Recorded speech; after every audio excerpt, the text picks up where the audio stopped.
नमस्कार सभी को। आज हम इंग्लिश में कुछ कॉमन एरर्स पढ़ेंगे। नॉर्मली स्टूडेंट इनको पढ़ते टाइम ध्यान नहीं देते, तो आज हम उनको करने की कोशिश करेंगे। देखिए, पहला सेंटेंस देखिए कि I agreed to help him, कि मैंने उसे उसकी मदद करने के लिए उससे सहमति दी उसे, और I accepted to help him, है ना, मैंने उसको मदद करना स्वीकारा, है ना।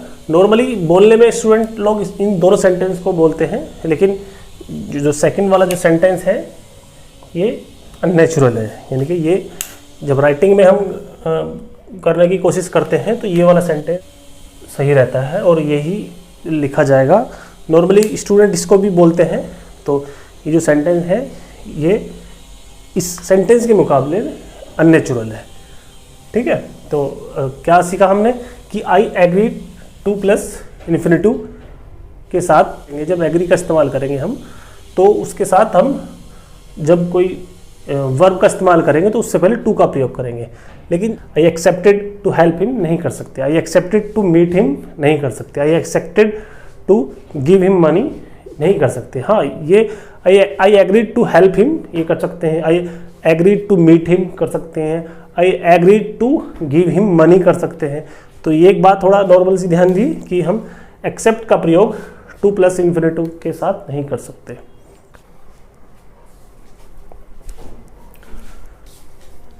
आगे यहाँ पे कुछ और कॉमन एरर है, जैसे ये सेंटेंस है it is not permitted to park the car here, और इसी तरह का एक दूसरा सेंटेंस है it is not allowed to park the car here.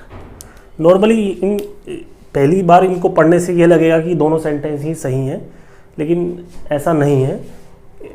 Permit और अलाउ दोनों एक जैसी ही लगभग सेंस देते हैं, लेकिन जब ये इनका सेंटेंस कंस्ट्रक्शन जब थोड़ा चेंज हो जाता है तो ये इनके जो मीनिंग है वो थोड़ा सा डिफरेंट हो जाते हैं। इस सेंस में it is not allowed to park the car here, ये वाला सेंस नहीं दे रहा है, यानी कि ये गलत सेंटेंस है। जब भी परमिट या अलाउ जब इट के साथ इनका प्रयोग किया जाता है और पैसिवाइज में, तो ये वाला सेंटेंस का हम प्रयोग नहीं कर सकते, हमें इसी तरह के सेंटेंस का प्रयोग करना पड़ेगा कि it is not permitted to park the car here. Allow का प्रयोग हम नहीं कर सकते। नॉर्मली इन दोनों के जो और जो सेंटेंस बनते हैं वो लगभग एक जैसे ही बनते हैं। जैसे ऑब्जेक्ट प्लस इन्फिनेटिव वाला सेंटेंस हम लें, जैसे we do not permit allow you to smoke here. ये सेंटेंस में हम इन दोनों का प्रयोग कर सकते हैं। एक दूसरा सेंटेंस भी है जहाँ पे इनको हम पैसिवाइज में इस्तेमाल कर सकते हैं, जैसे स्टूडेंट्स आर नॉट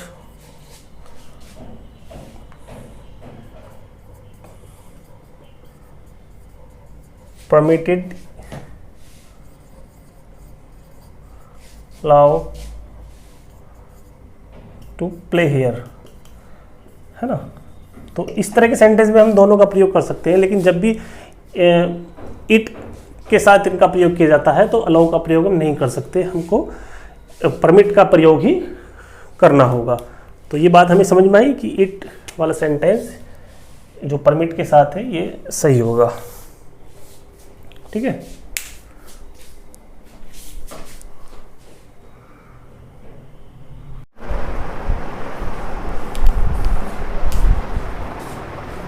अच्छा एक बात और ध्यान देने वाली है, जो यहाँ पर ये वर्ड है पार्क, ये कई बार अपने साथ ऑब्जेक्ट लेता है और कई बार इसके साथ ऑब्जेक्ट की आवश्यकता नहीं पड़ती, लेकिन सेंस लगभग दो बराबर से ही होंगी। जैसे it is not permitted to park the car here, है ना, तो इसको हम इस तरह से भी बात कर सकते हैं, it is not permitted to park here. ठीक है ना, कि इसके साथ ऑब्जेक्ट की आवश्यकता कई बार नहीं पड़ेगी, सेंस वहाँ पर वही देगा कि यू कैन नॉट, जैसे एक सेंटेंस है you can not park here, it means that कि you can not park the car here. दोनों जो सेंटेंस हैं इन दोनों की मीनिंग एक ही है, पार्क एक साथ ही दोनों के एक जैसे सेंस दे रहा है। स्टूडेंट कई बार कंफ्यूज हो जाते हैं, तो इस बात को थोड़ा ध्यान रखना कि पार्क कई बार अपने साथ ऑब्जेक्ट लेता है और कई बार नहीं भी लेता, लेकिन मीनिंग पे कुछ ज़्यादा फर्क नहीं पड़ता है। तो कई बार इस हम कि you can not park here, है ना, तो इसमें कहीं व्हीकल का प्रयोग नहीं हुआ है, लेकिन सेंस समझ में आ रही है कि यहाँ पर यही कहा जा रहा है कि तुम अपनी गाड़ी को या अपनी बाइक को यहाँ पार्क नहीं कर सकते, है ना। तो इसको इस तरह से भी कह सकते हैं, यू कैन नॉट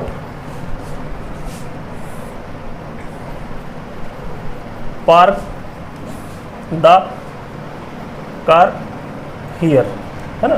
तो ये बात थोड़ा ध्यान देने वाली है, ठीक है।